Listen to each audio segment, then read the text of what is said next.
नमस्कार, स्वागत है आपके एल स्किल्स एकेडमी में। मैं हूं एमडी मुन्ना और आज हम सीखेंगे कि एमएस वर्ड फाइल को पीडीएफ में कैसे कन्वर्ट करते हैं। यहाँ आप देखें तो मेरा एक वर्ड का फाइल दिया हुआ है जो कि रेज्यूमे है। इसे ओपन करता हूँ तो यहाँ पर अगर इस डॉक्यूमेंट को, इस रेज्यूमे को अगर मुझे पीडीएफ में कन्वर्ट करना होगा तो वो हम कैसे करेंगे। इसके लिए एमएस वर्ड में 3 तरीके दिए हुए हैं जो आप यूज़ कर सकते हैं। आपको कोई भी सॉफ्टवेयर अलग से इंस्टॉल करने की ज़रूरत नहीं है। और मैं आपको बता दूं कि मैं एमएस वर्ड का 2016 वर्ज़न यूज़ कर रहा हूं। तो सबसे पहला तरीका देखते हैं। यहाँ ऊपर टैब्स दिए हुए हैं, आपको फाइल टैब पर आना है और सेव एज़ पे जाना है। जैसे हम नॉर्मली सेव करते हैं वैसे ही सेव एज़ पे क्लिक करेंगे, ब्राउज़ पे क्लिक करेंगे और यहाँ पर आप सेव एज़ टाइप के अंदर देखें पीडीएफ का ऑप्शन दिया है। तो यहाँ पर इसको सिलेक्ट करना है और जिस लोकेशन पे भी आपको सेव करना है एज अ पीडीएफ फॉर्मेट, आप वो लोकेशन सेट करें। मैं डेस्कटॉप पे सेव करता हूँ इस वक्त और यहाँ पे फाइल का नाम दे देता हूँ। तो यहाँ पर मैं एमडी मुन्ना रेज्यूमे और ऐसे छोड़ देता हूँ। तो एमडी मुन्ना रेज्यूमे सिर्फ मैंने फाइल का नाम दिया हुआ है। सेव एज टाइप, ध्यान रहे पीडीएफ होना है और इसको सेव पे क्लिक करते हैं। अब ये ऑटोमेटिक जो है इसको पीडीएफ में सेव कर देगा। इसको मिनिमाइज़ करते हैं और डेस्कटॉप पर आप देखें तो एमडी मुन्ना रेज्यूमे नाम का पीडीएफ फाइल क्रिएट हो गया है। इसे अगर ओपन करेंगे तो आप देख लीजिए ये पीडीएफ फॉर्मेट में ओपन हो गया। तो ये था पहला तरीका। अब दिखाता हूँ मैं आपको दूसरा तरीका। अगेन फाइल टैब पर जाएंगे और यहाँ पर आप देखिए एक्सपोर्ट का ऑप्शन दिया हुआ है, इसको क्लिक करेंगे। एक्सपोर्ट के अंदर भी हमारे पास 2 ऑप्शंस दिए हुए हैं। पहला है क्रिएट पीडीएफ और एक्सपीएस डॉक्यूमेंट, दूसरा है चेंज फाइल टाइप का। तो यहाँ पर क्रिएट पीडीएफ और एक्सपीएस डॉक्यूमेंट पे क्लिक करते हैं और यहाँ पर एक बटन दिया हुआ है, इसको क्लिक करेंगे।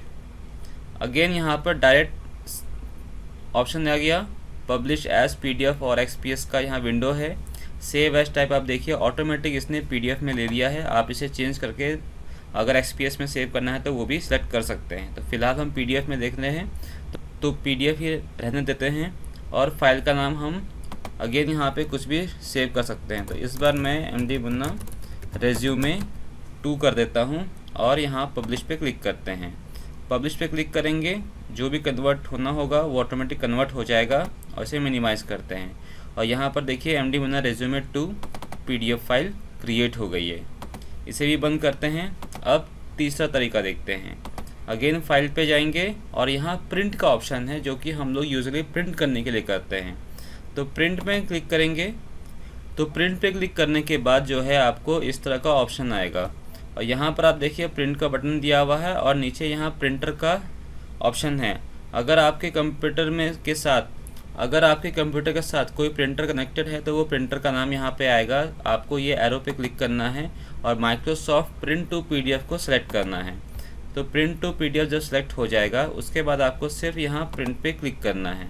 प्रिंट पे क्लिक करेंगे तो अगेन आप देखिए यहाँ पे जो बॉक्स आया है वो है सेव प्रिंट आउटपुट एज और यहाँ पर save as type automatic PDF selected है। तो यहाँ पर अगेन हमें फाइल का नाम देना है जिस नाम से हम सेव करना चाहते हैं। तो मैं यहाँ पे एमडी मुन्ना रेज्यूमे 3 नाम दे देता हूँ और इसे सेव करता हूँ। सेव करने के बाद इसे मिनिमाइज़ करते हैं। आप यहाँ पर देखिए एमडी मुन्ना रेज्यूमे 3 का ऑप्शन आ गया है। तो ये 3 तरीके थे वर्ड को पीडीएफ में कन्वर्ट करने का। इसके लिए आपको कोई भी सॉफ्टवेयर को इंस्टॉल करने की ज़रूरत नहीं पड़ी। तो आप भी ये ऑप्शन ट्राई करिए अपने कंप्यूटर में और मुझे बताइए कि आपको कोई दिक्कत आ रही है या नहीं आ रही है। और आपको ये वीडियो पसंद आया हो तो प्लीज़ इस वीडियो को लाइक करें और दूसरों से शेयर करें और ये चैनल सब्सक्राइब करें। और आज की इस वीडियो को देखने के लिए आपका बहुत बहुत शुक्रिया।